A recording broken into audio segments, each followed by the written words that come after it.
자산 1조 달러, 한화로 약 1,400조 원. 여러분, 이 돈이 어느 정도인지 감이 오시나요?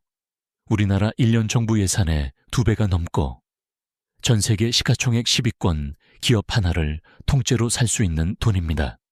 지금까지 인류 역사상 그 누구도, 록펠러도, 만수르도, 빌 게이츠도 이 경지에 도달한 적은 없었습니다. 개인 자산 조만장자 트릴리나이어의 영역 말이죠. 그런데 최근 이 꿈의 숫자에 가장 근접한 인물이 등장했습니다.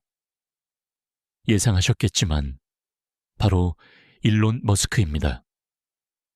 재밌는 건 그를 이 자리에 올려놓을 결정적 한 방이 테슬라가 아니라는 점입니다.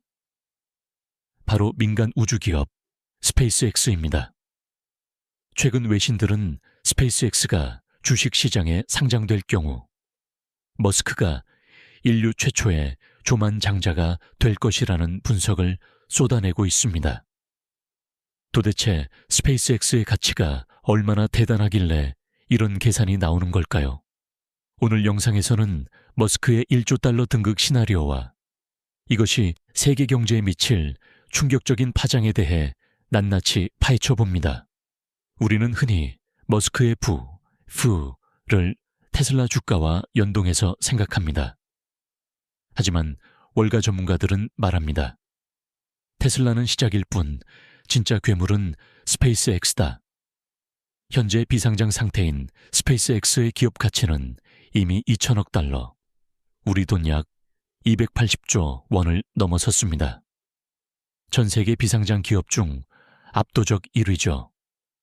그런데 만약 기업 공개 IPO를 한다. 시장에서는 이 가치가 순식간에 2배, 3배 이상 뛸 것으로 보고 있습니다. 여기서 중요한 건 머스크의 지분율입니다.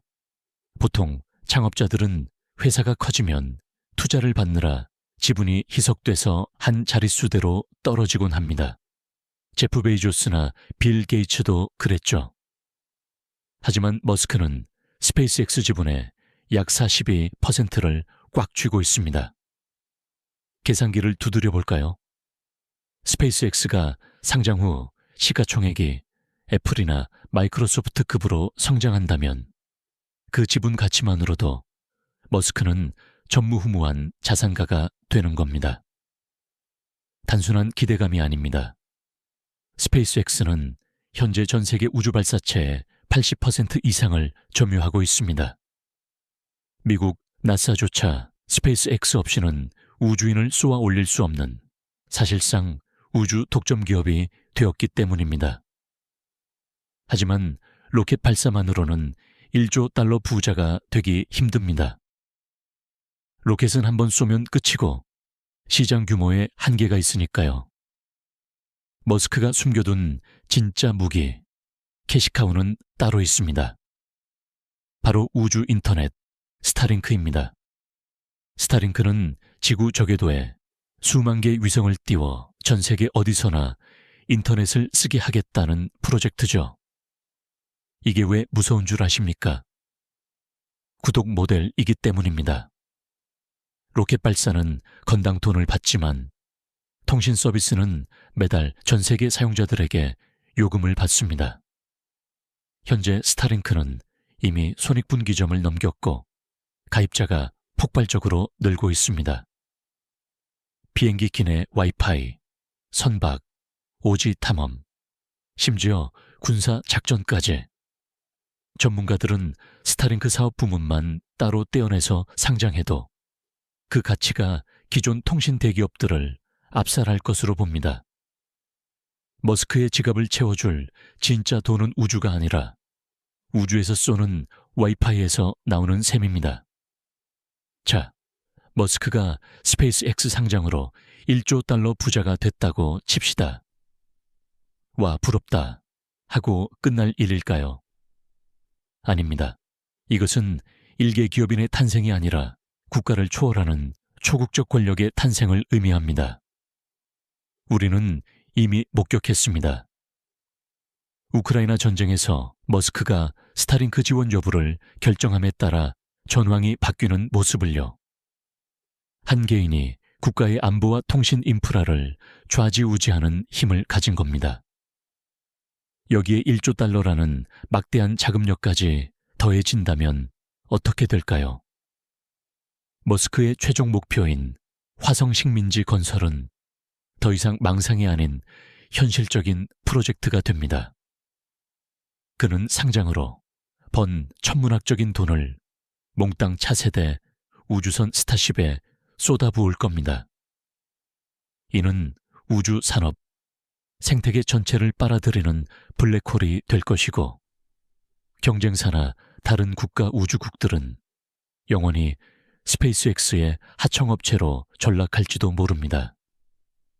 물론 장밋빛 미래만 있는 건 아닙니다. 머스크의 1조 달러 등극을 막을 장애물들도 만만치 않습니다. 첫째는 규제입니다. 스페이스X가 너무 비대해지자 미국 정부 내에서도 독점을 우려하는 목소리가 나옵니다. 환경 규제, 독과점 소송 등이 상장의 발목을 잡거나 기업 가치를 떨어뜨릴 수 있습니다. 둘째는 시장 리스크입니다. IPO 시장은 변덕스럽습니다. 테슬라 주가가 롤러코스터를 타듯 스페이스X 역시 상장 직후 거품 논란에 휩싸일 수 있습니다. 기술적인 대형 사고라도 터진다면 주가는 곤두박질 치겠죠. 무엇보다 오너 리스크, 즉 머스크 본인의 돌발 행동이 가장 큰 변수라는 지적도 끊이지 않습니다. 일론 머스크는 과거 인터뷰에서 이렇게 말했습니다. 나는 돈을 쌓아두려고 버는 것이 아니다. 인류를 다행성 종족으로 만들기 위해 돈이 필요할 뿐이다. 그가 세계 최초의 조만장자가 된다면 그 1조 달러는 아마도 지구상에서 가장 비싼 화성행 티켓 값이 될 것입니다. 스페이스X의 상장설, 그리고 머스크의 자산 기록 경신. 이것은 단순한 부자 순위 노름이 아니라 인류가 지구를 벗어나 우주로 나아가는 과정에서 치러야 할 거대한 비용 청구서일지도 모릅니다. 과연 머스크는 인류 역사상 최초의 조만장자가 되어 우리를 화성으로 데려다 줄까요? 여러분의 생각은 어떠신가요? 댓글로 의견 남겨주세요. 내레이션. 오늘 영상이 흥미로우셨다면 구독과 좋아요 부탁드립니다. 지금까지 똑똑똑TV이었습니다. 시청해주셔서 감사합니다.